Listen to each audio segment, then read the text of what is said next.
পশ্চিমবঙ্গে মুর্শিদাবাদ জেলায় কাবিলপুরে দেখা যাবে যে পুরুষের সংখ্যা মহিলাদের চাইতে বেশি।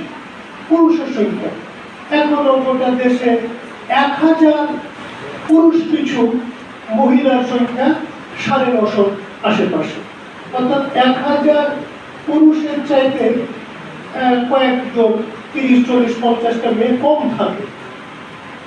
তাহলে এইটা ধরে নাও যে তোমরা যে বয়সকালে পরীক্ষা দিচ্ছ সে বয়সকালে মোটামুটি মেয়েদের সংখ্যা বেশি হয়ে যাবে না, একটু কম থাকতে পারে বা সমান হতে পারে।